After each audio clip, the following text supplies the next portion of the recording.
బహుమానంగా మన జీవితంలోకి రావటం ఇంకో ఎత్తు. దేవునికి స్తోత్రం కలుగును గాక. మళ్ళీ అందరం లేచి నిలబడి ఒకసారి ఈ వాక్యాన్ని చదువుకొని ముగించుకుందాం. మళ్ళీ ప్రకటన గ్రంథం 5వ అధ్యాయం ఇప్పుడు చదవండి.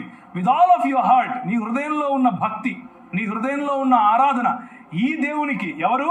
పురాతన కాలము నుండి శాశ్వత కాలము ప్రత్యక్షతలు చూపిస్తున్నటువంటి ఈ క్రీస్తు, సోలా క్రిస్తోస్, యేసు క్రీస్తు మాత్రమే మనకు ప్రభువు అని చెప్పటానికి ఈ మాట చదవండి.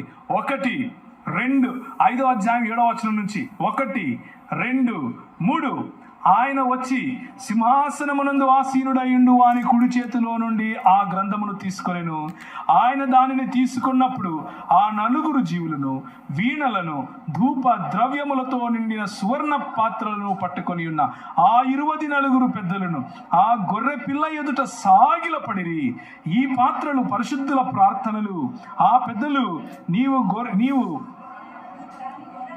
యోగ్యుడు, నీవు వధింపబడిన వాడవై నీ రక్తమిచ్చి ప్రతి వంశములోను, ఆయా భాషలు మాట్లాడి వారిలోను, ప్రతి ప్రజలలోను, ప్రతి జనములోను దేవుని కొరకు మనుషులను కొని మా దేవునికి వారిని ఒక రాజ్యముగాను యాజకులుగాను చేసితివి గనుక వారు భూలోకమునందు ఏలుదురని క్రొత్త పాట పాడుదురు.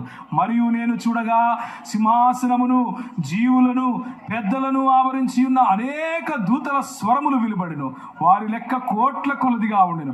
వధింపబడిన గొర్రెపిల్ల శక్తియు, ఐశ్వర్యమును, జ్ఞానమును, బలమును, ఘనతయు, మహిమయు, స్తోత్రమును పొందనరుడని గొప్ప స్వరముతో చెప్పిరి. హల్లెలూయా, దేవునికి స్తోత్రం. ఎవరికి మహిమ, ఘనత, ప్రభావము చెల్లును అంటున్నారు? వధింపబడిన గొర్రెపిల్ల.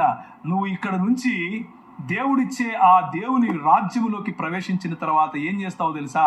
ఈ వధింపబడిన గొర్రెపిల్లనే ఆయన శక్తిని, ఐశ్వర్యాన్ని, జ్ఞానమును, బలమును, ఘనతను, మహిమను, స్తోత్రమును పొందనర్హుడని ఆరాధిస్తూ ఉంటావు.